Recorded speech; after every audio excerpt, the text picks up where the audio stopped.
말씀을 제가 봉독해 드리겠습니다. 나는 시온의 의가 빛같이 예루살렘의 구원이 햇불같이 나타나도록 시온을 위하여 잠잠하지 아니하며 예루살렘을 위하여 쉬지 아니할 것인즉 이방 나라들이 네 공의를 뭇 왕이 다 네 영광을 볼 것이요 너는 여호와의 입으로 정하실 새 이름으로 일컬음이 될 것이며 너는 또 여호와의 손에 아름다운 관, 네 하나님의 손에 왕관이 될 것이라. 다시는 너를 버림받은 자라 부르지 아니하며 다시는 네 땅을 황무지라 부르지 아니하고 오직 너를 헵시바라 하며 네 땅을 뷸라라 하리니 이는 여호와께서 너를 기뻐하실 것이며 네 땅이 결혼한 것처럼 될 것임이라. 마치 청년이 처녀와 결혼함 같이 네 아들들이 너를 취하겠고 신랑이 신부를 기뻐함 같이 네 하나님이 너를 기뻐하시리라. 예루살렘이여 내가 너의 성벽 위에 파수꾼을 세우고 그들로 하여금 주야로 계속 잠잠하지 않게 하였느니라. 너희 여호와로 기억하시게 하는 자들아 너희는 쉬지 말며 또 여호와께서 예루살렘을 세워 세상에서 찬송을 받게 하시기까지 그로 쉬지 못하시게 하라.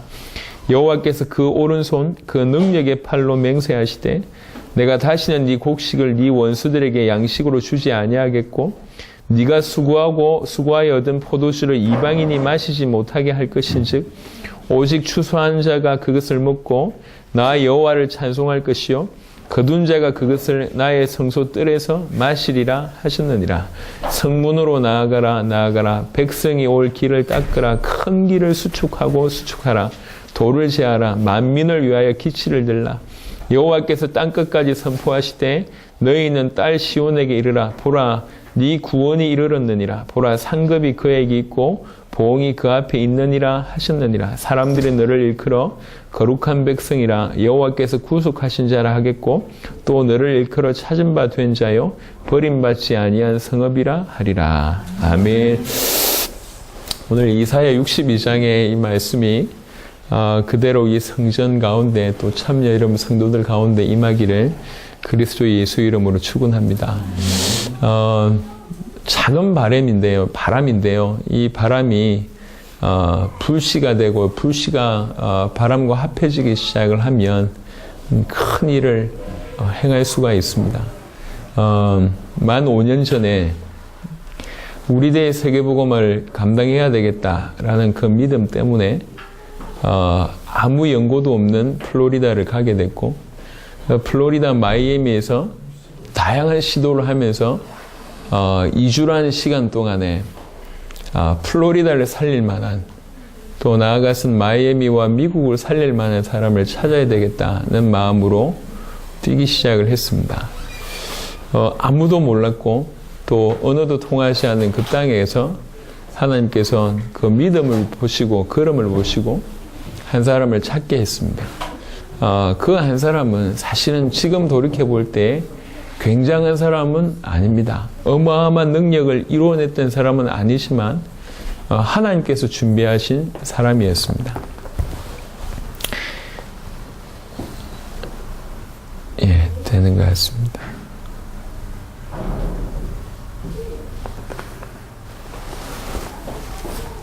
그래서 이사야 62장을 지금 얘기하고 있습니다. 62장 1절부터 12절이 본문입니다. 그래서 그 한 사람을 찾게 됐습니다.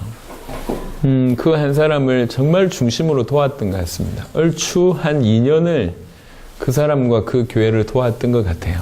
그래서 한 총 5번 정도, 공식적으로는 5번 정도 들어가서 한 번 들어갈 때마다 일주일 내지 2주일 정도 그 교회를 도왔습니다.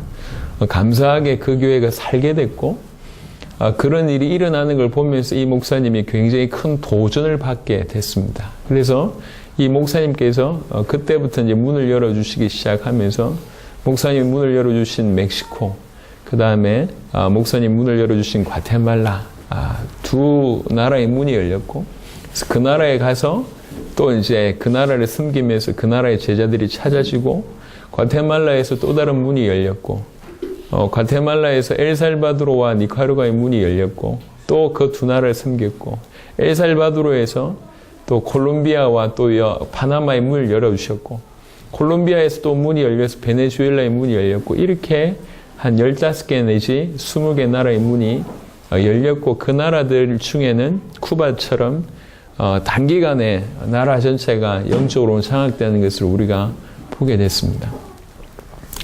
처음 시작할 때는 작은 불씨였습니다. 대단한 역할을 한 것 같지는 않은데 하나님 만나게 하신 그 불씨가 우리에게 너무 소중했기 때문에 그 불씨를 믿음으로 잘 섬겼는데 그 잘 섬긴 불씨가 불과 몇 년 가지 않아서 굉장히 뜨겁게 일어나는 것을 보게 됐습니다. 5년 전보다 조금 더 앞서 몇 년 전에 개척을 하고 얼마 있지 않아서 세계복음화를 해야 되겠다라는 마음하에 국내를 일으켜야 되겠다는 마음이 있었습니다. 그래서 제가 그때 개척한 지가 한 2년 이 정도밖에 되지 않았는데 세계복음화 하려면 내 교회를 크게 세우는 게 맞냐 아니면 전국을 돕는 게 맞냐 후자라는 결론이 나왔습니다. 그래서 여러 교회를 돕기 시작했어요. 대학부터 돕기 시작하고 그러면서 이제 중심으로 여러 교회를 돕기 시작했는데 이게 불과 한 5, 6개월 만에 큰 불씨가 돼서 전국의 수백 개의 교회를 도왔던 그런 일들로 일어났던 것을 제가 경험했습니다. 하나님께서 허락하신 작은 불씨, 하나님께서 허락하신 작은 불꽃, 이 불꽃은 하나님이 허락하셨기 때문에 우리 눈으로 볼 때는 작아 보일지 모르겠지만 그것은 시작을 의미합니다. 비가 오지 않을 때 엘리야가 기도했습니다. 여러 날 기도한 끝에 저쪽 한쪽에서 아주 자그마한 구름이 떠오르게 됐습니다. 많은 사람들은 무시할 수밖에 없는 구름이었지만 그 구름이 이내 큰 이 비구름이 되고 비를 쏟게 되는 그런 일을 우리가 성경을 통해서 확인하잖아요. 하나님께서 이 땅에서 그런 시작을 허락하신 것 같다는 생각이 들었습니다. 지난 한 5년 동안에 하나님께서 당대 세계복음화의 많은 증거를 우리에게 주셨고 이제 들고 갈 수 있는 메시지를 준비케 하셨습니다. 그리고 나서 이제 국내에 바람이 불겠구나라는 것을 이제 개인적으로도 느끼고 있던 차에 이번에 들어와서 또 여러 목사님이 연결되고 또 이 자리에 있는 신우 형제가 연결되는 걸 보면서 시작이구나. 이런 귀중한 불꽃이 일어났구나는 것을 보게 됐습니다. 작아 보일 수 있고 대단하게 보이지 않을 수도 있을지 모르겠지만 저는 어떻게 받아들이고 있냐면 이건 시작이다. 시작을 하나님 허락하신 것이다. 이 땅에서 시작해서 전국으로 이것은 바람이 불게 될 것이고 이 바람이 곧 세계와 연결되게 될 것이다. 세계의 응답이 계속 국내로 몰려 들어오게 될 거고 이제 국내의 응답이 세계로 마음껏 뻗어가는 그런 큰 일들이 일어나게 될 것이다. 그런 것을 제가 확신했습니다. 앞으로 여러분들은 틀림없이 그런 걸 보게 될 겁니다. 우리는 이론가가 아니고 신학자가 아니고 그냥 성경을 해석하는 인물들이 아니고 실제로 이 복음을 들고 뛰고 있는 현장의 사람들이고 증인들입니다. 그리고 지난 몇 년 동안에 그 증거들을 보고 이 자리에 와 있고 이제 그 시간표를 간절히 원하는 중에 그 시간표가 되었음을 느끼고 있습니다. 아마도 내년에는 여러 의미로 바람이 많이 불 것이다. 좋은 바람이 불 것이고 또 한편으로는 그러지 않은 일이 벌어질 것이다. 이 복음이 들어가면 예수가 그리스도라고 하는 성경에서 말한 이 복음이 들어가고 이 복음에서 말하는 선명한 빛이 비추어지게 되면 분명히 이 나팔 소리를 듣고 남은 자들은 불같이 일어나겠지만 다른 한편으로는 극렬한 이것을 막는 일이 벌어질 겁니다. 이 복음은 그동안 복음 아닌 터에서 쌓았던 모든 것들을 무너뜨릴 수 있고 아니면 복음 없이 쌓았던 여러 가지 위치들을 한꺼번에 없앨 수 있는 예레미야 1장 같은 모든 것을 무너뜨리고 파괴하고 파멸하고 다시 세우는 그런 일들을 이 복음이 할 것이기 때문에 이 복음이 흘러들어가면 정말 갈급한 자, 하나님 예비된 자들은 불꽃같이 일어나겠지만 복음 아닌 것에 너무 많은 것을 쌓았던 그 많은 사람들 아니면 세력들, 조직들, 단체들은 아쉽게도 대적하는 일들이 어쩔 수 없이 일어날 수밖에 없다고 저는 생각합니다. 이거는 사람이 약하다는 얘기가 아니고 영적인 원리입니다. 적어도 이 세상의 임금과 지금 현재 이 세상의 신은 사단이기 때문에, 그리고 이 세상에 많은 권세들과 그 다음에 많은 주관자들이 사단이 붙들고 있다는 것을 우리 에베소 6장 12절을 통해서도 확인할 수 있는 바이기 때문에 예상할 수 있습니다. 그래서 복음의 큰 바람과 동시에 바울이 가는 곳마다 천하를 어지럽게 하던 자가 여기에도 이르매라는 사도행전 17장의 모습을 보게 되는 것과 마찬가지로 큰 반대에 부딪히는 일들도 일어날 겁니다. 저는 예상하고 있습니다. 많은 교단들이 일어날 거고, 심지어는 이 복음이 너무나 선명하기 때문에 여러 다른 종교단체들도 일어날 거라고 생각을 하고 있습니다. 추후에는 결국 복음과 복음 아닌 것들이 충돌되는 일이 벌어질 겁니다. 하지만 이렇든지 저렇든지 이제 국내에서 시작이 되었다는 겁니다. 거기에 의미가 있는 것 같습니다. 그래서 이런 시간표에 하나님 주시는 음성을 우리가 좀 들어야 되겠습니다. 이사야 62장 1절에 오늘 이 본문 전체에서 사실 두 구절을 좀 깊이 있게 말씀을 좀 드리고 싶은데, 한 구절이 1절입니다. 그리고 또 한 구절이 10절인데요. 1절에 보면 나는 시온의 의가 빛같이 예루살렘의 구원이 햇불같이 나타나도록 라고 표현합니다.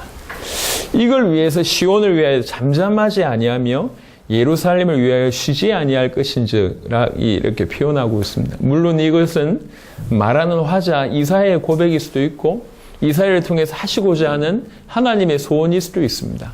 저는 이 두 가지 다라고 개인적으로 생각을 하고 있는데, 지금 이것이 우리에게도 필요합니다. 하나님이 이건 간절히 원하고 계시던 바고 드디어 이것이 지금 우리에게 지금 임하는 겁니다. 시온의 의가 빛같이 예루살렘의 구원이 햇불같이 나타나도록. 시온의 의가 있었고 예루살렘의 구원이 있었습니다. 이게 이제 빛같이 햇불같이 나타나도록, 요구하도록 내가 시온을 위하여 잠잠하지 않고 예루살렘을 위해서 쉬지 않겠다, 이렇게 얘기하고 있습니다.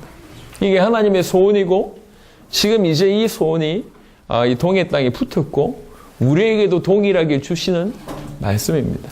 이 예수가 그리스도는 이 복음이 이 땅 위에 편만하게 빛같이 햇불같이 완전하게 나타나도록 쉬지 아니하는, 잠잠하지 아니하는 이제 그런 일들이 이 동해 성전과 우리 가운데 일어나야 되겠습니다. 예수가 그리스도라는 복음은 막을 수 없는 복음인데 지금은 나타나지 않았습니다. 우리에게 약간 계시가 됐고 우리를 통해서 이제 크게 나타나겠죠. 우리들의 세계복음은 이건 너무나 당연한 약속입니다.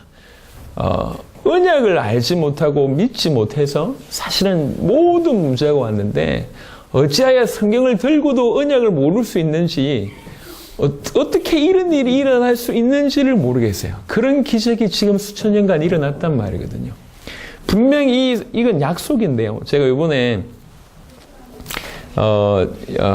여튼 계속 말씀운동 교재를 준비하고 있습니다. 열심히 하고 있습니다. 많이 힘들던데요. 근데 이제 사전적인 정의를 제가 또 보면서 너무 은혜가 됐어요. 영어로 얘기하면 구약이 Old Testament, 그 다음에 이제 신약인 New Testament이라고 하잖아요. 이 Testament의 뜻이 뭐냐면, 이게 원래 일반적인 의미 뜻이 있고, 지금 이제 성경이 쓰는 뜻이 있는데, 일반적인 의미 뜻이 뭐냐? 정언이란 뜻입니다, 이게. 유언이란 뜻이고, 그거 보고 내가 깜짝 놀랐어요.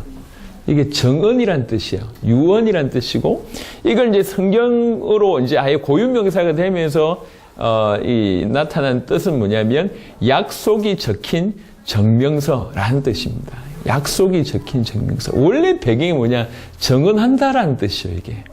정언. 단순한 약속이 아니라 정언한다라는 뜻이죠. 약속이 적힌 정명서라는 뜻입니다, 이게. 그러니까 구약 옛날 약속인데 조금 더 정확하게 얘기하면 옛날 약속이 적힌 정명서. 신약 새로운 약속이 적힌 정명서, 이런 뜻입니다, 이게. 이런 의미가 있구나. 이 성경 전체가 약속에 대한 증언입니다. 근데 어떻게 성경을 들고 있으면서 그 약속을 이렇게 새까맣게 모를 수 있냐? 그리고 이 약속을 이렇게 증언하고 있는데 이렇게 모를 수가 있나? 기적이죠? 이런 일이 우리 가운데 일어나고 있다는 거예요. 너무 기가 막힙니다. 언약, 이 약속을 알지 못하고 믿지 못해서 지금 이 모든 문제가 왔는데 지금도 동일하게 얘기하고 있습니다.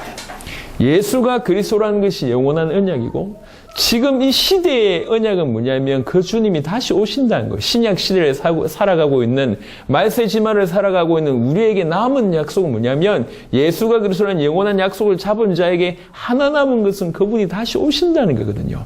그 약속을 붙들고 믿고 사는 것이 하나님께서 우리에게 요구하시는 유일한 것입니다. 근데 모든 것을 하면서 이것만 안 하고 있는 겁니다. 기가 막히죠. 예수가 그리스도라는 이 복음과 주님이 다시 오시겠다는 그 재림의 언약이 지금 분명히 존재했던 것인데 지금 묻혀져 있던, 드러나지 않았던, 나타나지 않았던 그런 겁니다. 근데 하나님이 예수가 그리스도라는 이 원색의 언약, 복음의 실체와 그분이 다시 오실 것이라는 이 약속을 붙들고 이걸 이룰 수 있는 성경의 복음, 성경의 전도를 우리에게 허락하셔서 우리에게 지금 일어나게 하시고 계시거든요. 이게 마치 뭐와 같냐면 오늘 62장 1절처럼 시온의 의가 원래 있었습니다. 예루살렘의 구원이 원래 있었던 것인데 이게 이제 시온의 의가 빛같이 예루살렘의 구원이 이제 햇불같이 나타나도록 우리와 동일한 입장이고 우리를 통해서 하시고자 하는 얘기거든요. 이거 나타나도록 그 시온의 의가 빛같이 예루살렘의 구원이 햇불같이 나타나도록 시온을 위하여 잠잠하지 않겠다. 그리고 예루살렘을 위하여 쉬지 않겠다. 이렇게 얘기합니다. 이게 지금 주님의 마음이고 말씀하는 이사야 선지자의 마음이지만 이게 지금 우리에게 주시는 마음이고 동일하게 주님의 마음이에요. 이제 본격적으로 이것을 나타나게 하겠다는 거죠. 빛같이 나타나고 햇불같이 나타나게 하겠다는 거죠. 이것 때문에 내가 쉬지 않겠다. 이것 때문에 내가 잠잠하지 않겠다. 하나님이 그 은혜를 먼저 통해 성전에 허락하셨고 그 다음에 우리 이 복가교회 허락하셨고 이 복음을 가지고 있는 당대 세계복음을 위해서 뛰는 귀중한 주의 백성들에게 허락하셨습니다. 다 지금 불이 되고 있습니다. 예. 불꽃이 모여서 불이 돼서 각각 흩어져서 불이 돼서 지금 사역을 하고 있습니다. 여러 나라에서 뛰는 일들이 계속 들어옵니다. 계속. 야, 이럴 수 있을까?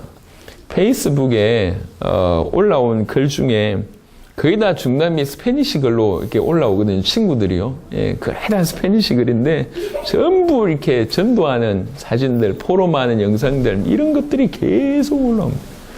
이게 행복해요. 참 이런 일이 있구나. 너무 감사합니다.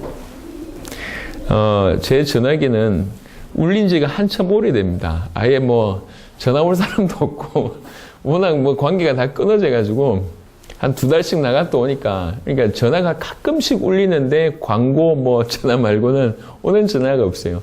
그러니까 거의 대부분 소통을 페이스북이나 카카오톡으로 하는데 페이스북을 그냥 이렇게 열기만 해도 행복한 사진들이 계속 일어나요. 시킨 게 아니에요. 예. 지시한 게 아니라니까. 이게 이렇게 실천, 몇 가지 실천 밀어붙인 게 아닙니다. 예. 절대 제자, 이런 말도 안 되는 얘기를 꺼낸 적이 없습니다. 하나님께서 다 하시는 거예요. 다 하시는. 기가 막히다. 기가 막히다. 오늘, 저와 여러분에게, 그리고 또 이 복음으로 우리들의 세계복음을 완성하고자 하는 자에게 주신 은혜가 이어갖고 드디어 시간표가 이런 시간표가 된 것 같습니다. 드디어 하나님께서 이 시온의 의를 빛같이 예루살렘의 구원이 햇불같이 나타나도록 이 예수가 그리스도라는 복음으로 전 세계를 살리는 재림의 언약, 당대 세계복음의 이 비밀이 이 어마어마한 축복이 드러나도록 하나님께서 저와 여러분들을 사용하시는데 하나님과 또 우리의 마음에 이걸 위해서 잠잠하지 않겠다. 쉬지 않겠다. 이런 은혜를 주시는 것 같습니다. 그래서 사실 우리 송경화 전사님을 통해서 우리 신우 형제가 연결된 것이나 그 외에 여러 성전을 통해서 그런 유의 일들을 제가 지금 계속 보고받고 있는데 너무 감사한 것 같아요. 너무 감사한 것 같아요.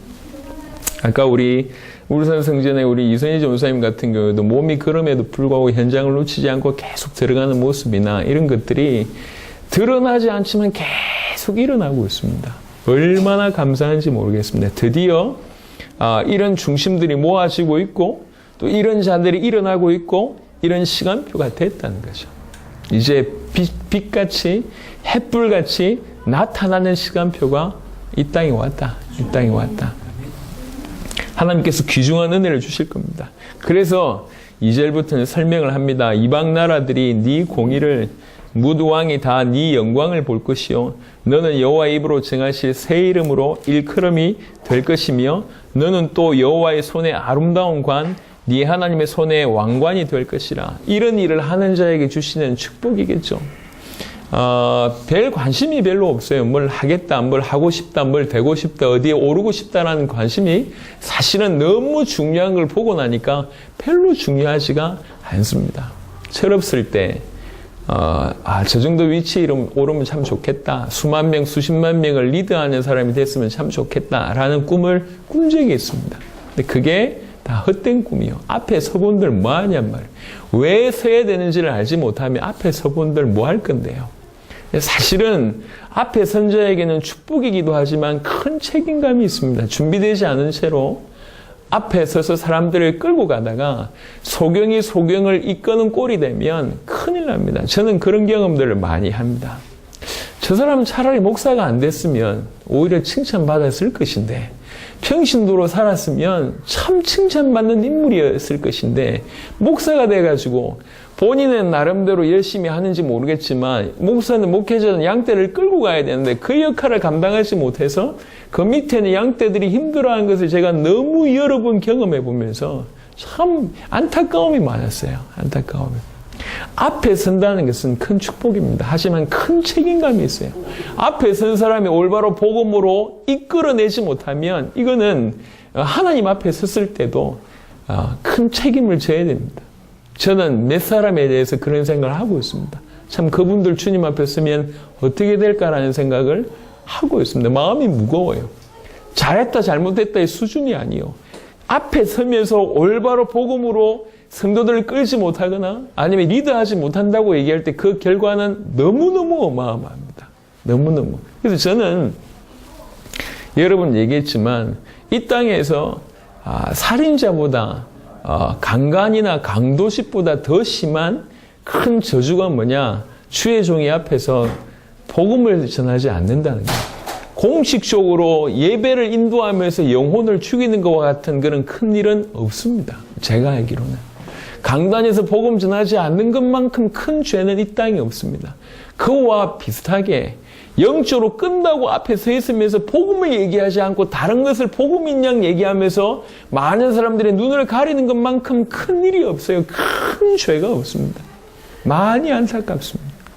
근데 반대로 정말 이 복음 위해서 다른 거 보지 않고 막 따라가고 이 복음 때문에 섬기고 이 복음 때문에 헌신하고 자기 것 챙기지 않고 복음 때문에 모든 것을 드린 그 자를 하나님 아신단 말이에요. 그런 자에게 주신 축복이 뭐냐면 너는 또 여호와의 손에 아름다운 관이 될 것이고 네 하나님의 손에 왕관이 될 것이라고 얘기합니다. 얼마나 큰 영예입니까? 단순히 그냥 왕적인 존재 이 정도의 얘기가 아닙니다. 우리가 받을 상급이 얼마나 엄청난지를 몰라요. 저는 이게 가끔씩 이렇게 우리 중남에서 찾은 그 제자들 이렇게 움직이는 걸 볼 때마다 참 흐뭇합니다. 하나님 계획이 있구나. 어제 보니까 피델 카스토로가 또 뭐 이렇게 소천했다는 얘기를 들었습니다. 쿠바에 또 새로운 시간표가 오지 않겠나. 왜 이때일까? 이 생각도 좀 하게 됐습니다. 물론 뭐 정권 이양은 7, 8년 전에 동생 라울한테 넘어갔다고 얘기했지만 실제로도 영향을 끼치는 인물이고 상징적인 인물이잖아요. 이때에 이런 일들이 일어나는 걸 보면서 또 쿠바의 큰 일이 복음의 큰 확산이 또 일어나겠구나 이런 생각이 듭니다. 그리고 쿠바 제자들이나 아니면 이런 분들 뛰는 거를 이렇게 접하고 얘기 듣고 실제로 만나고 할 때마다 가슴이 뿌듯합니다. 예. 분명히 뭐 제가 많은 걸 한 건 아닌 것 같아요. 그냥 몇 명 찾았을 뿐인데 그들 통해서 그런 일이 일어나는 걸 보면서 오히려 제가 한 것보다 그들을 찾았다는 것 자체가 저한테는 영광인 것 같아요. 그래서 참 너무 기쁘다, 감사하다. 그분 때문에 어떤 상을 받고 상을 안 받고 이걸 떠나서 참 감사하다는 생각이 들 때가 참 많습니다. 그렇지, 이게 맞는 것이지. 다른 건 필요 없는 것 같아요. 정말 복음 때문에 살고 있으면 하나님께서 하나님의 사람으로 세우시는 거예요. 이게. 여러분, 뭘 위해서 살고 어떻게 사는 것이 지혜로운지를 깨닫게 되기를 바랍니다. 실상은 그다지 어렵지 않습니다. 뭐가 보이느냐에 따라서 사실은 전부거든요. 그게 참 은혜인 것 같아요. 은혜인 거. 어떤 사람은 나비 이런 거 보고 인생을 걸잖아요. 나비가 뭐라고 인생을 걸어요? 운동선수들 많이 있습니다. 그들을 뭐 이렇게 비하할 마음은 전혀 없습니다. 하지만 그들에게 이 운동으로 내 인생을 걸어야 되겠다는 생각이 들어간 거잖아요. 그러니까 뭐 가치 있다 없다를 떠나가지고 운동선수뿐만 아니라 다른 모든 것들도 마찬가지입니다. 가장 중요한 것이 그렇게 들어간단 말이죠. 조그만 생물 하나, 아니면 뭐 글 쓰는 거 하나, 아니면 운동하는 거 하나, 공부하는 거 하나, 연구하는 거에 이렇게 크게 꽂혀가지고 인생을 들이잖아요. 그래서 그 인생을 들인 어떤 대가로 많은 부분들이 나오긴 하지만 참 하나님의 은혜로 우리에게 복음이 그렇게 보여졌다는 게 제가 볼 때는 이게 은혜인 것 같아요. 예, 요즘에 조금 그래도 약간 여유 있는 분들은 거의 다 남자분들이 골프에 빠져 있거든요. 어제도 우리가 묵었던 숙소에 아침에 보니까 눈 왔잖아요. 그 눈 온 잔디에서 골프 치고 있는 거야. 내가 참 대단해요. 근데 제가 만약 복음 받지 않고 골프가 개시가 됐다면 저도 저러지 않았을까 충분히 이해가 됩니다. 제가 12월 달, 1월 달에 배 타고 고기 잡으러 나갔거든요. 어느 정도냐면은 고기를 낚았어. 그래가지고 끌어올려서 바닥에 놔두고 다시 이렇게 이 미끼 내리는 사이에 얼어 있어요. 그런데도 물고기 잡겠다고 그 추운데 뭐 이렇게 나갔던, 이게 제가 이해합니다. 무슨 말인지. 많은 사람들이 다른 부분에 이게 표현이 맞는지 모르겠지만 다른 게 계시가 됐어. 그게 인생 전체를 올인하는 거예요. 그게 뭐가 좋다고. 전부 올인하는 거예요. 복음이 계시가 됐다는 게 이게 너무너무 좋고 너무너무 감사한 겁니다. 이거는 말릴 수가 없는 것 같습니다. 그런 자에게 주께서 이런 은혜를 주시는 거예요. 예. 아름다운 관이 될 것이고 여호와의 손에 왕관이 될 것이다. 이 최고의 영예를 우리에게 주시는 겁니다.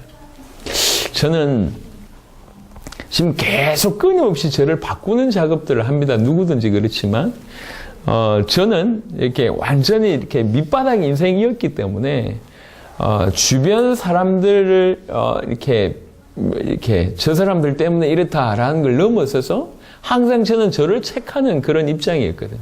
내가 못나서 이렇다. 뭐 네 주제에 뭘 할 수 있겠냐. 이게 저 밑바닥 인생입니다.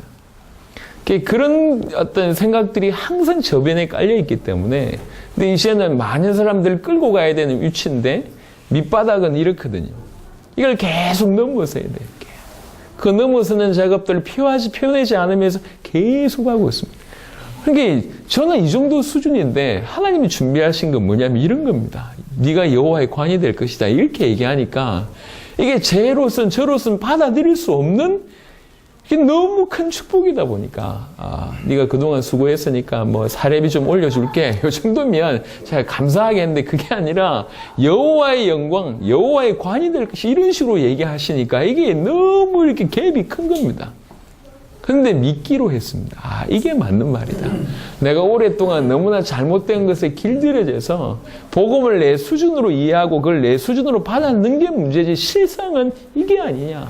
여호와의 관, 왕관이 될 것이다. 왕관이 되게 할 것이다. 그리고 다시는 너를 버림받은 자라 부르지 아니하며, 제 인생을 두고 볼 때에 저변에 깔려있던 생각 중에 하나가 요거거든요. 나는 가장 재수 없는 놈이고, 가장 못난 놈이고, 버림받은 놈이고, 이런 게 저변에 쫙 깔려있는 거예요. 저만 그런 것이냐? 그렇지 않을 겁니다. 대부분의 사람들이 이런 가운데 노출되어 있다고 저는 개인적으로 생각합니다. 버림받은 자라 부르지 아니하며 다시는 네 땅을 황무지라 부르지 아니하고 앞뒤를 봐도 캄캄한 인생이었어요. 뭐 아무것도 없는 것 같아. 되는 것도 없고 미래도 없고, 가능성도 없고, 뭐 이렇게 어떤 사람들은 줄이라도 있는데 나는 줄도 없어요. 계속 이런 것들이 있는 것 같아요. 원래 그런 상태였거든요, 제가. 원래 그런 상태. 무슨 말을 하고 싶냐면, 뒤를 돌아보고 앞을 봐도 뭐 없어요. 저는 다행히 하나님의 은혜로 아버님이 같이 신앙생활을 하고 지금 장로가 되셨지만, 기도의 배경이란 게 없었습니다. 할머님이 저를 위해서 기도해 준 것 말고는 없었는데, 그 할머님이 제 고등학교 때 돌아가셨거든. 예, 어머니 안 계셨고, 아버님 본인 인생이 힘드셨고, 결혼했는데 처가 다 불신자예요. 그러니까 배경이 하나도 없어요. 그러니까 이제 뭐 배경, 뭐 이렇게 기도, 뭐 힘, 뭐 이런 게 하나도 없어요. 어디를 봐도 썩은 동아줄 하나가 없는 그런 상황입니다. 황무지라, 버림받은 자고 황무지고. 저만 그런 것이냐? 그렇지 않은 것 같아요. 많은 사람들이 영적으로 이런 것 같아요. 근데 얘기합니다. 다시는 너를 버림받은 자라, 황무지라 부르지 아니하고 오직 너를 헵시바라 하며, 헵시바라는 뜻은 너의 기쁨이 그에게 있다, 이런 뜻입니다. 기쁨, 이런 뜻입니다. 그리고 네 땅을 뷸라라 하며, 뷸라라는 얘기는 결혼한 여자라는 그런 해석이 있습니다. 뷸라라 하리니 이는 여호와께서 너를 기뻐하실 것이며 네 땅이 결혼한 것처럼 될 것입니다. 예전에는 황무지고 버림받은 자였는데 지금은 결혼하여 기쁨을 받는 그런 자라. 여호와께서 너를 기뻐하실 것이다. 우리가 받은 은혜입니다. 사단은 악한 자고 더러운 자고 대단한 능력을 가지고 있으면서, 하지만 사단의 궁극적인 뜻은 뭐냐면 이간자라는 뜻입니다. 반역자, 속이는 자라는 뜻이에요. 그래서 사단의 가장 강력한 무기는 뭐냐면 속이는 겁니다.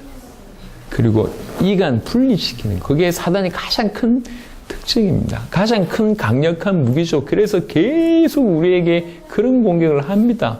네가 뭐라고, 네가 뭔데 라고 얘기하면서 우리의 존재를 계속 우리 육신의 모습을 포기하면서 절망케 하는 것이, 복음을 알지 못하도록, 복음을 알면은 복음으로 말미암아 복음 속에서 제시한 하나님과 우리의 모습을 포기하는 것인데, 복음이 계속 가리우니까 육신의 껍데기인 우리를 계속 포기하면서 계속 절망케 하고, 그 결과로 계속 하나님과 떨어지게 하는 역할을 하는 것이 이 사단입니다. 지금도 마찬가지입니다.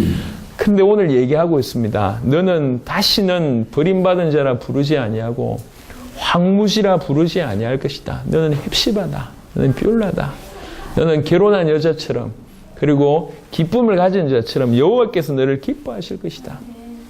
마치 청년이 처녀와 결혼한 같이 네 아들들이 너를 취하겠고 신랑이 신부를 기뻐함 같이 네 하나님이 너를 기뻐하시리라 라고 얘기합니다. 뭘 했는데 이런 축복을 받느냐 말이에요. 우리가 이런 존재일 뿐만 아니라 이런 존재로서 해야 될 일과 당연한 양심은 뭐냐면 이 시온의 의가 빛같이, 예루살렘의 구원이 햇불같이 나타나도록, 그거 위해서, 시온을 위해서 쉬지 않고 잠잠하지 아니하는 그런 삶을 사는 거예요. 그런 삶을 사는 자에게 이런 축복을 주신 게 당연하고, 이런 복을 받았다는 사실을 아는 사람은 그런 삶을 살 수밖에 없습니다. 복음을 받았는데 잠잠할 수 있다? 그럴 수가 없어요. 그럴 수 없다니까. 이제 이건 자랑 아닌 또 자랑질을 한번 해보겠습니다. 고기를 어릴 때 별로 먹어본 적이 없어요. 가난해서 많이 먹지 못했습니다. 그래서 고기 맛을 잘 모르긴 합니다.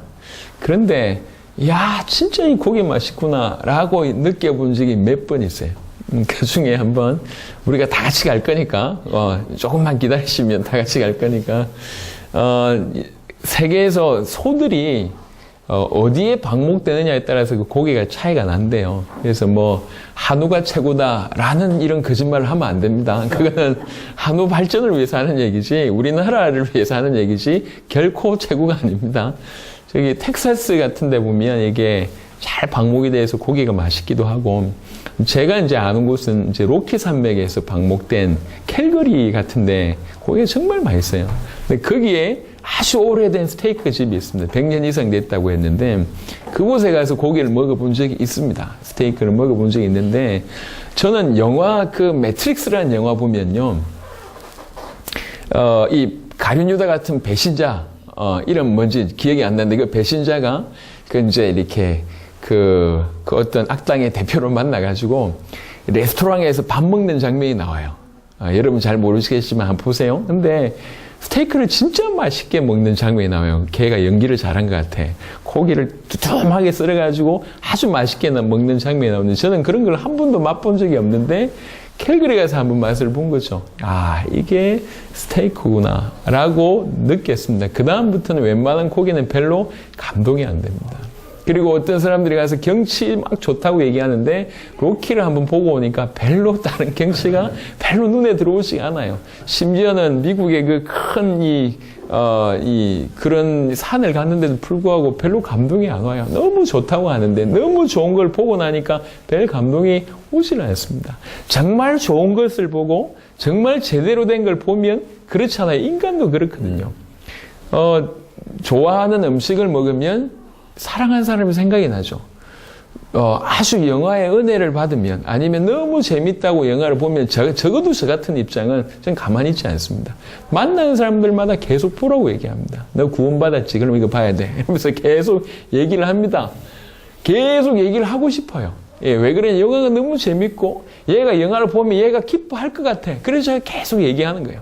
얘가 요 음식점에 가면 얘 음식 먹고 너무 좋아할 것 같아. 그 좋아하는 기쁨을 생각하면서 계속 같이 가자고 얘기합니다. 좋은 것을 가지고 있는 사람들은 자랑하고 싶은 게 인간으로서는 당연한 일입니다. 복음을 받았는데 잠잠할 수 있다. 한번 생각해 봐야 돼요.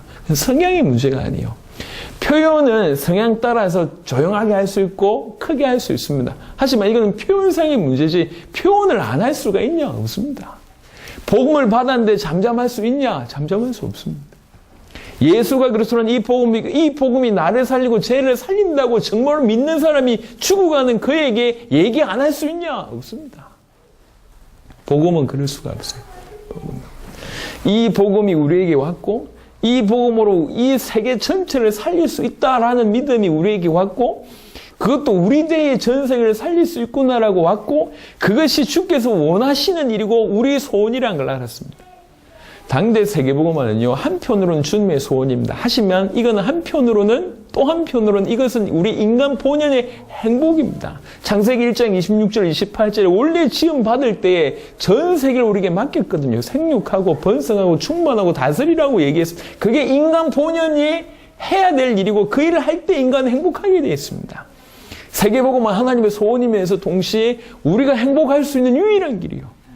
우리가 그 길을 걸어갈 때 비로소 느끼는 그게 진정한 행복이거든요. 왜 그러냐? 그렇게 지음을 받았습니다. 우리 인간이 그런 존재거든요. 오늘 이제 저와 여러분들 통해서 특별히 동해 성전을 통해서 새롭게 이 일들이 시작될 줄로 믿습니다. 시온의 의가 빛같이 예루살렘의 구원이 햇불같이 나타나도록 이제 저와 여러분들이 이게 쉬지 않고 또 잠잠하지 않아야 되겠습니다. 그런 삶을 살 수밖에 없고 그런 삶을 사는 자에게 이 복을 주신다고 얘기하고 있고요. 이 복을 이미 받았기 때문에 또 이런 삶을 살 수밖에 없습니다. 계속 동해 성전을 필두로 해서 모든 전국의 성전들이 틀림없이 일어나게 될 줄로 믿습니다. 예루살렘이여 내가 너의 성벽 위에 파수꾼을 세우고 그들로 하여금 주야로 계속 잠잠하지 않게 하였느니라. 하나님의 은혜죠. 지금 성벽 위에 세워진 파수꾼같이 전국의 성전들이 서 있습니다. 먼저 주께서 세우셨다는 생각입니다. 저는 이런 생각이 있어요. 정말 우리 대의 세계복음을 완성해야 되는데 하나님께서 복음 가득한 교회에 주신 사명이 뭐냐라는 생각을 해보게 됩니다. 그래서 분명히 둘입니다. 하나는 우리와 같이 식구로서 같이 가야 될 사람들이 있습니다. 그 사람들은 함께 식구로서 당대 세계복음을 하고 또 하나는 우리의 동력자들이죠. 우리가 도와야 될 교회들, 우리가 도와야 될 성도들, 도와야 될 여러 단체들, 결국 당대 세계복음을 하려면 하나님께서 우리에게 주신 이 많은 것들을 전국의 교회와 단체, 교단과 다 나눠줘야 되기 때문에 그들이 제대로 일어날 수 있도록 돕는 역할들을 우리는 해야 됩니다. 그래서 한편으로는 식구들이 모일 것이고 또 한편으로는 동력자들이 일어날 겁니다. 식구와 하나가 되고 또 동력자들을 세우는 이런 일들이 우리에겐 일어날 겁니다. 어떤 형태로 가는 것이 가장 좋은 것인지는 기도하고 있습니다. 하지만 분명한 것은 전국에 이 식구로 같이 그래서 각 한 나라를 책임질 수 있는 이런 교회들이, 이런 성전들이 많이 일어날 것이라는 확신은 제가 있습니다. 동해에서 칠레를 살리겠다고 일어났습니다. 작은 성전이 한 나라를 살릴 수 있냐? 예, 지금 같은 어떤 상황에 봤을 땐 보통 사람들이 이해가 안 될 수도 있습니다. 하지만 동해 성전의 수고와 헌신으로 말미암아 칠레의 중요한 제자가 찾아졌고 그 제자들 또한 지금 물불 가리지 않고 복음을 전하고 있습니다. 작은 시작을 한 것 같은데 그 작은 시작의 결과가 칠레 전역으로 지금 뻗어나가고 있습니다. 칠레 앞으로 큰 일을 감당하게 될 때 동해 성전을 그만큼 또 칠레를 도울 수 있을 정도로 세우실 거라고 저는 개인적으로 생각합니다. 믿음으로 세운 성전이고 그런 일이 진행되고 있습니다. 앞으로 이런 일들이 전국에 수많은 성전이 있어서 나라들과 연결되고 또 여러 민족들과 연결되는 일들이 일어날 겁니다. 그게 올바르다고 저는 개인적으로 생각합니다. 그래서 먼저 이렇게 이 파수꾼에 세워진 성벽 위에 파수꾼처럼 주께서 먼저 이 성전들 또 대표들을 세우셔서 잠잠하지 않게 주께서 하셨다고 이제 저는 믿습니다. 먼저 세우신 거죠. 앞으로 이 성전들을 보고 수많은 성전들이 일어날 겁니다. 저는 개수는 잘 모르겠습니다. 어느 만큼 일어날지는 잘 모르겠습니다. 하지만 우리들의 세계복음화를 수중들 만큼 일어날 것이다. 이런 생각을 합니다. 그들에게 얘기합니다. 너희 여호와로 기억하시게 하는 자들아, 너희는 쉬지 말며 또 여호와께서 예루살렘을 세워 세상에서 찬송을 받게 하시기까지 그로 쉬지 못하시게 하라. 참 귀중한 말씀입니다. 쉬지 못하시게 해라. 하나님으로 하여금 일하시게 해라. 라고 얘기를 하고 있는 겁니다. 특별히 모든 성전들이 깨어서 이 응답을 누리시기를 바랍니다. 여호와께서 그 오른손 그 능력의 팔로 맹세하시되 내가 다시는 네 곡식을 네 원수들에게 양식으로 주지 아니하겠고 네가 수고하여 얻은 포도주를 이방인이 마시지 못하게 할 것인즉 오직 추수한 자가 그것을 먹고 나 여호와를 찬송할 것이요 거둔 자가 그것을 나의 성소들에서 마시리라 하셨느니라. 성문으로 나아가라. 백성이 올 길을 닦으라. 큰 길을 수축하라. 돌을 제하라. 만민을 위하여 기치를 들라라고 얘기합니다. 이건 뭐가 좀 이해될 수 있냐면 이스라엘 백성들이 이제 요단 동편에 세 군데, 그 다음에 가나안 땅에 크게 세 군데 도피성을 만들었습니다. 하나님의 말씀으로 도피성을 만들게 됐는데 이 도피성은 원래 원 의미가 뭐냐면 그때는 이는 이로 이 귀는 귀로 이 법이 일반화돼 있을 때의 상황입니다. 그래서 내가 다른 사람의 어떤 부분을 상하게 했으면 내가 똑같이 상함을 받아야 됩니다. 내가 다른 사람을 죽였으면 내가 똑같이 죽여야 되는 상황인데요. 의도하지 않게 부지중에 사람을 죽이게 됐을 때는 이 사람은 살려야 되지 않냐는 얘기죠. 그래서 뭐 예를 들었던 것이 성경에 예를 들었던 것이 어떤 사람이 나무하러 가서 도끼질 가지고 도끼하고 있다가 도끼 날이 빠져가지고 하필이면 옆에 있는 사람한테 맞아서 그 사람이 죽게 됐다. 그럼 이 사람은 죽어야 되냐? 이런 사람들은 살려야 되지 않냐? 이래서 도피성을 이렇게 만들어놨어요. 도피성을. 그러니까 그 부지중에 살인한 자가 이 죽임을 당한 자의 친척이나 뭐 이렇게 가족이나 이 사람들이 이 사람을 잡아서 죽이면 이게 법적으로 맞는 얘기거든요. 이 사람들에게 잡히기 전에 도피성으로 피하면 산다는 거죠. 그래서 이 부지중에 살인한 자가 도피성으로 올 수 있는 길을 만들어놨는데 그냥 성 3개를 만들어난 게 아니라 성 6개를 만들어난 게 아니라 그 성에 들어갈 수 있는 길을 굉장히 크게 닦았어요. 신학자들의 얘기에 의하면 그 길이 어디서든지 갈 수 있는 그 길이 보통 폭이 14m 정도로 합니다. 14m. 대로입니다. 14m 정도면 이게 지금 한 4, 5m 정도 될까요? 이것의 몇 배요? 보통 이 차의 폭이 3m가 안 되거든요. 한 차선의 폭이 제가 기억하기로 그러면 한 4차선 정도로 생각하면 돼요. 4차선의 도로를 닦은 거예요, 이게. 그리고 도로를 닦는데 모든 이스라엘 백성들이 동원돼서 그 도로를 닦아요. 그리고 1년에 한 번씩 그 도로를 보수합니다. 재빨리 갈 수 있도록 만든 거예요. 저는 이 이사야 62장을 생각할 때마다 그게 기억이 나요. 그게 막 생각이 납니다.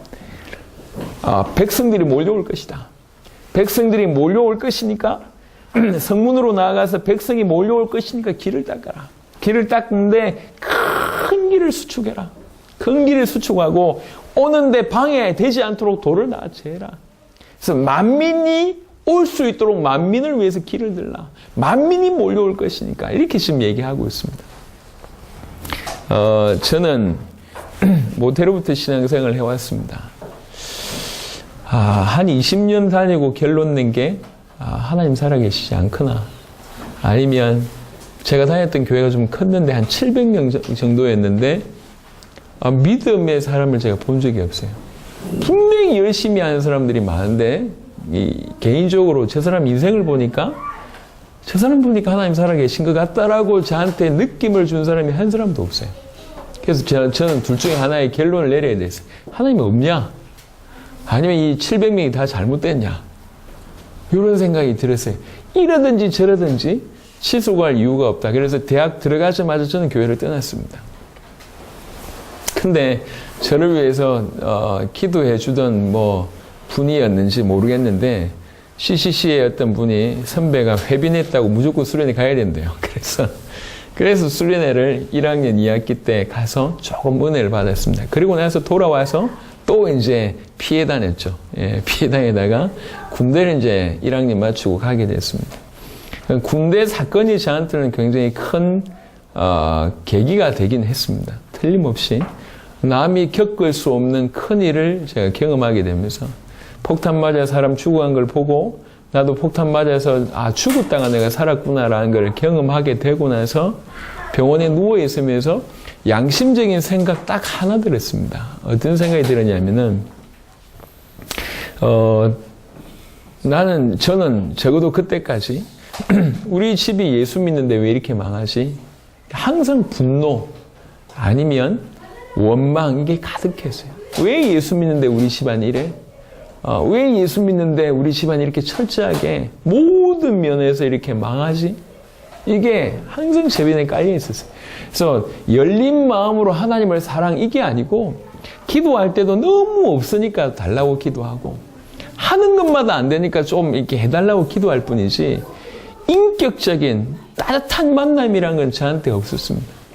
근데 그때 처음 들었던 양심적인 생각이 뭐냐면 내가 하나님을 정말로 모르구나. 그런데 그 하나님을 알려고 제대로 하나님 앞에 서본 적이 한 번도 없구나라는 것을 그때 처음으로 양심적인 생각이 들었어요. 그래서 내가 하나님을 알아야 되겠다. 건져주신 거 고맙다, 감사하다 이런 생각을 떠나서 내가 하나님을 알아야 되겠다. 그때 제 스스로 처음으로 이 성경을 펼치기 시작했습니다. 그런 의미로 성경을 펼쳐들기 시작했으니까 성경을 보는데 억지로가 아니라 정말로 하나님 알고 싶다는 마음으로 계속 성경을 보게 되죠. 짧은 시간에 한 5번을 본 것 같아요. 보면서 마음에 하나님의 은혜로 맥이 잡히고 이게 믿음이 생기게 돼요. 나를 살리셨구나. 나를 살리셨구나. 감사했어요. 근데 성경을 가만히 보니까 이게 부르심부터 워낙 큰 얘기를 계속해요. 너는 복의 근원이 될지라 이런 얘기 계속 얘기하고 사도행전 1장 8절에 땅끝까지 이르러 내 증인되리라.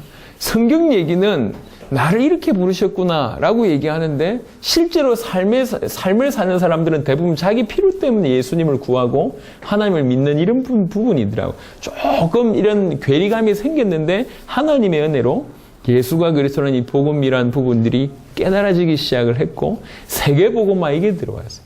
세계복음. 그게 너무 은혜였던 것 같습니다. 세계복음화 이게 가슴에 들어왔어요. 대학생 때 세계복음화 해야 되는구나. 세계복음화. 세계를 나가야 되는데 나갈 수 있는 돈이 없는 건 말할 것도 없고 여권에 들어가야 될 사진 찍을 돈이 없을 정도의 수준이었어요.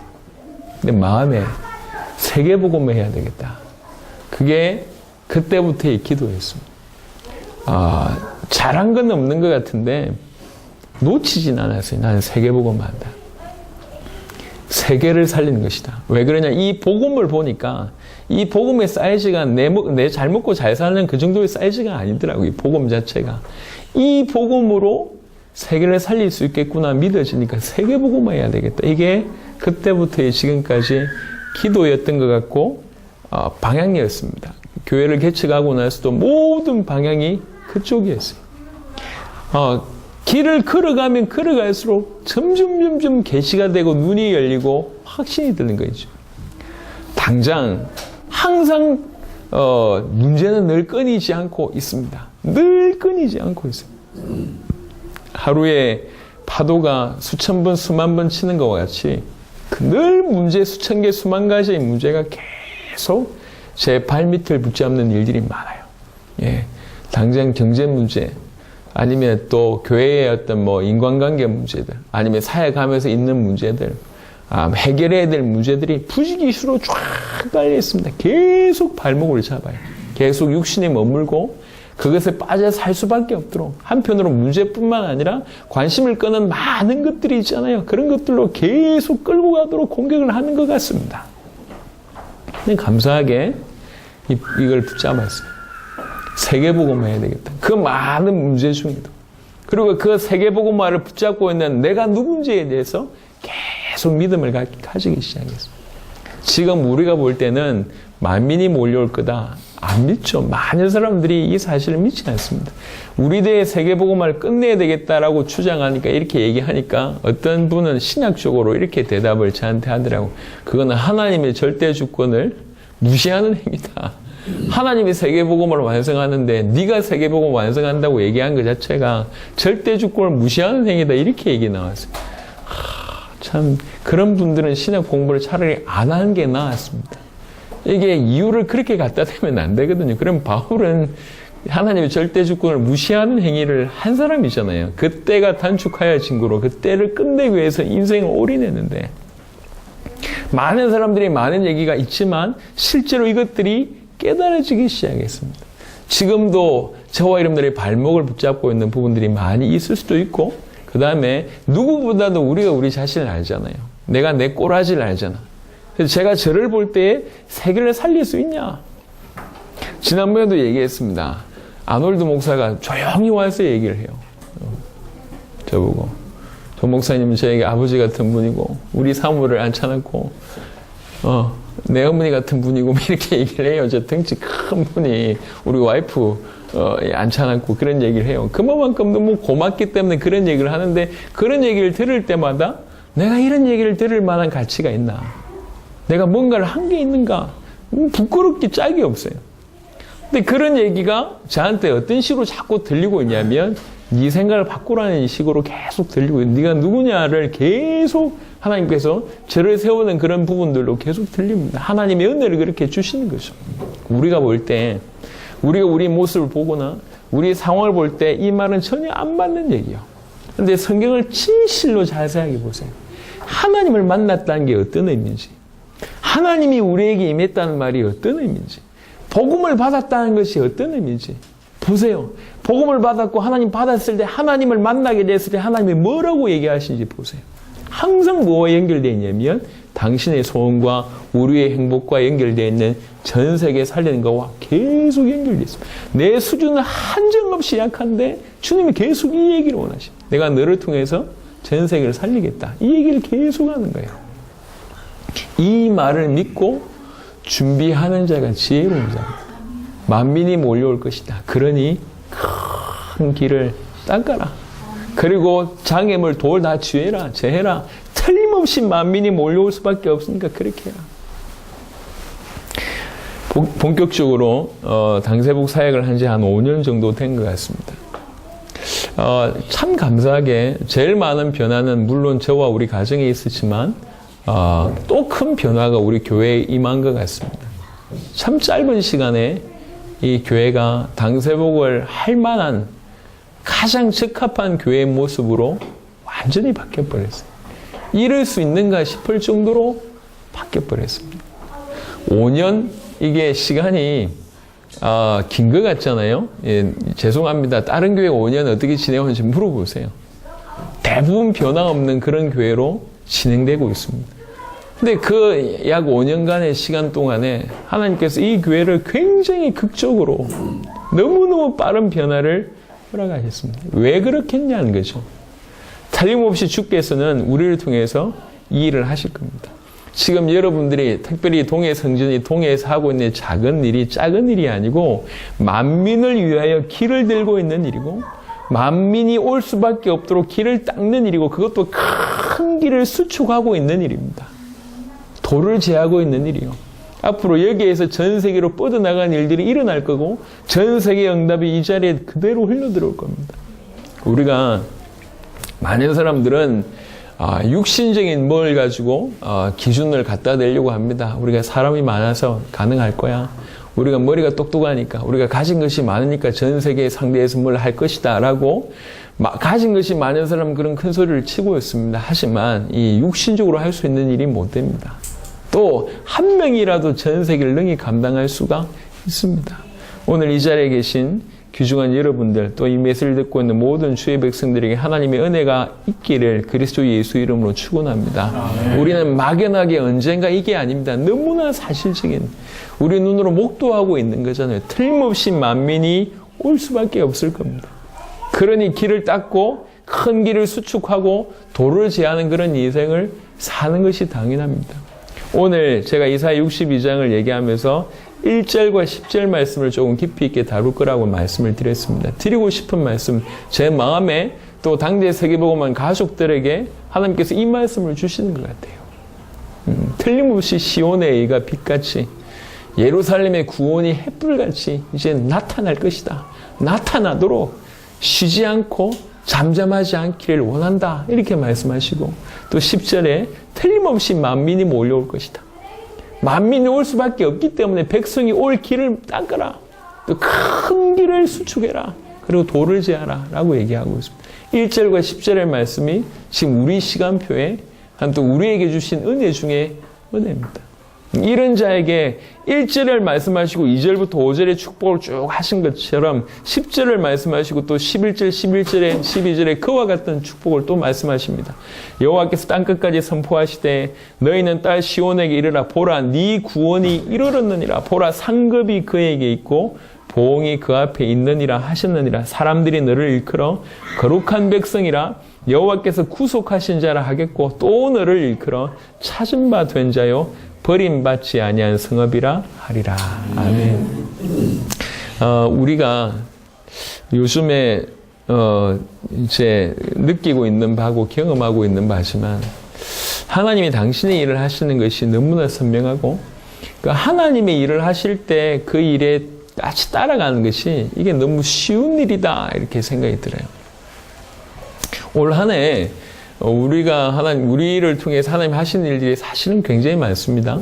수련회만 해도 몇 번을 했는지 모르겠어요. 수련회만 해도 몇 번 했는지 모르겠고, 외부에서 손님이 몇 번씩 왔잖아요. 그것도 중요한 목사님들이 몇 번씩 왔고, 해외의 사역을, 이런 사람들을 데리고 이렇게 돌아다닌다는 게 이게 있을 수 없고, 여러 나라의 수많은 제자들이 일어나고, 올해만 찾아진 제자들의 명단만 봐도 대단하잖아요. 훈카르, 살림, 이달고, 몬테로 다윈, 엘비스, 앙겔, 굉장히 귀중한 인물들이 나왔고, 거기에 국가정상회담, 국가적인 전도운동, 그 다음에 두란노 대회를 했습니다. 여러분, 행사를 해보신 분은 아실 겁니다. 여러 나라에서 사람들을 초청을 해가지고 그 사람들 중심으로 행사를 하는 게 결코 쉬운 일이 아닙니다. 행사를 해본들 그 결과가 어떻게 된다는 걸 쉽게 예측할 수가 없습니다. 사실은 굉장히 어려운 일들이 너무 많았어요. 우리가 가서 6개월 동안에 다른 나라에 가서 사역을 한다는 것 자체가 어렵고 그 안에서 우리를 통해서 행하신 일들이 너무 큰 일들입니다.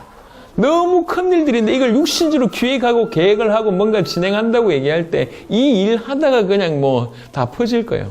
근데 너무 감사하게 물 흘러가듯이 그 일이 진행이 됐다는 거와 일이 진행된 것을 넘어서서 그 일을 통해서 모든 참여한 자들 가슴 속에 이게 뭔지 각인이 됐다는 거죠.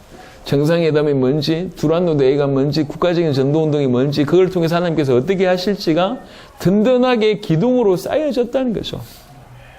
저는 느낍니다. 수고하고 무거운 짐진 자들아 다 내게로 오라. 내가 너희를 쉬게 하리라. 그리고 너는 내 멍에를 메어라. 내 멍에는 쉽고 가벼움이라 이렇게 얘기합니다. 멍에가 쉽고 가벼운 게 있습니까? 멍에는 원래 말 자체가 어려운 겁니다. 근데 이제 내 멍에는 쉽고 가볍다고 얘기할 때 이제 그 배경이 어떤 배경이 있냐면 어미소가 이렇게 이 멍에를 메고 이걸 갈 때에 저 새끼들이 한쪽에 있잖아요. 근데 이게 새끼들이 계속 이렇게 울고 부르짖으니까 이게 어미새가 일하는 것도 집중이 안 되고 이러니까 이제 한 게 뭐냐면 이 멍에를 옆에 새끼하고 같이 매주는 거예요. 새끼는 아무 힘을 안 써도 돼요. 그냥 같이 가는 거예요, 어미한. 그런 의미라 내 멍에는 쉽고 가벼움이라. 지금 요걸 조금 경험하고 있는 것 같습니다. 이 일을 하는데 당대 세계보고만이 큰 일을 하는데 이번 3차에만 든 경비가 막 1억 1원 2천 이 정도 들어갔다고 들었습니다. 이거를 회비내가지고 모은 게 아니거든요. 회비내에서 모은다고 되는 게 아니라 이렇게 지금 3번을 했는데 이번에만 하더라도. 근데 참 복가교 저력이 있는 것 같아요. 이런 일을 하는데도 아무 소리가 없을 뿐만 아니라 교회에서 1억이 넘는 돈이 들어가는데 아니 머리 똑똑한 사람이 없습니까? 아니면 자기 주장이 없는 사람이 없습니까? 얼마든지 이 말 저 말을 할 수 있거든요. 왜 그 돈을 가지고 퍼붓냐? 이걸 가지고 지금 안 그래도 우리 교회 재정도 부족하고 성전에 뭐 이렇게 건물도 안 그래도 지금 대출해가지고 썼는데 얼마든지 대출 다 갚고 나중에 하면 되지 않냐? 이런 소리 할 사람이 없습니까? 얼마든지 많은데 아무것도 문제가 되지 않으면서 능히 그 일들이 막 진행이 됐거든요. 제가 볼 때는 기적입니다. 어떤 교단도 못한 일을 하나님께서 우리를 통해서 하고 계신데 제 느낌이요. 그냥 주의 멍에를 맨 것 같아요. 너무 편안하고 너무 쉽게 그냥 흘러가는 거예요. 왜 그러냐? 이게 주님이 하신 일이기 때문에.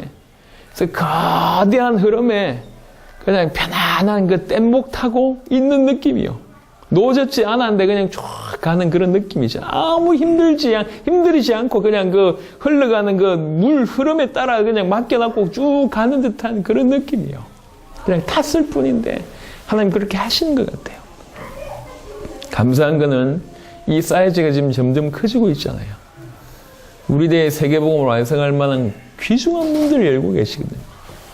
이 일에 특별히 이런 흐름 중에 국내에 놀라운 바람을 일으키기 위해서 하나님께서 먼저 귀중하게 동해에서부터 시작을 하셨다는 것이 의미가 있는 것 같습니다. 말씀을 마무리하도록 하겠습니다. 우리 주님의 애타는 마음이고 또 우리에게 그 마음을 주께서 주시고 계십니다. 이제는 시온의 의가 빛같이 예루살렘의 구원이 햇불같이 나타나도록 이제 이것이 나타나도록 쉬지 않고 또 잠잠하지 않는 자가 되어야 되겠다. 하나님 우리에게 그런 은혜를 주셨고 이미 그런 은혜를 주셔서 시작을 하셨습니다. 우리 모두에게도 그런 은혜를 지금 주시고 계신 겁니다. 동시에 오늘 주셨던 말씀처럼 틀림없이 만민이 올 것이다. 그래서 백성을 위해서 길을 닦고 길을 닦을 때 큰 길을 수축해라. 시시하지 않게 만민이 몰려올 거니까 큰 길을 수축해라. 돌을 제하라. 모든 핑계댈 만한 거 다 없애버리라는 얘기를 하고 있습니다. 이론이 아닙니다. 사실입니다. 그런 자에게 하나님께서 여호와의 손에 들린 관이 되게 할 것이고 거룩한 백성이 될 것이고 이 버림받은 자 황무지라는 소리를 더 이상 듣지 않게 될 것이고 모든 축복을 헵시바라 뷸라라 이름을 허락하실 것이고 많은 축복을 주십니다. 이 시간을 비롯해서 이 시간을 계기로 해서 동해 성전에 더 이사야 62장의 축복, 이 복음 가진 자의 이 축복이 임하기를 바라고 우리 맷을 듣는 모든 성전에도 동일한 은혜가 있기를 그리스도 예수 이름으로 축원합니다. 기도하겠습니다. 하나님 감사합니다. 귀중한 은혜들을 우리에게 허락하셔서 감사합니다. 정말 이사야 62장의 말씀 그대로가 이 동해 성전에 임하게 하시고 우리 모든 성도들과 성전 위에 임하도록 역사하여 주옵소서. 하나님 이것은 되어질 수밖에 없는 일이고 당연히 될 일을 하나님이 감당할 자에게 주시는 메시지인 줄 믿습니다. 살아계신 주님, 시온의 의가 이제 예루살렘의 구원이 빛같이 햇불같이 나타나도록 하는 그 일에 쉬지 않고 또 잠잠하지 않고 하나님 올인하는 귀중한 주의 백성들이 되게 하여 주옵시며 만민을 위하여 길을 닦되 큰 길을 수축 축복하고 돌을 제하고 만민을 위하여 길을 드는 그런 인생들이 될 수 있도록 축복하여 주옵소서.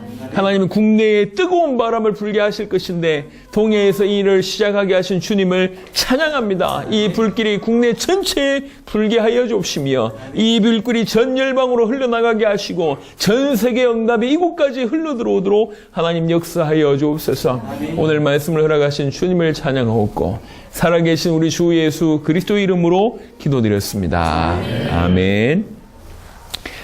우리 찬송을 한 장 드리고 축도함으로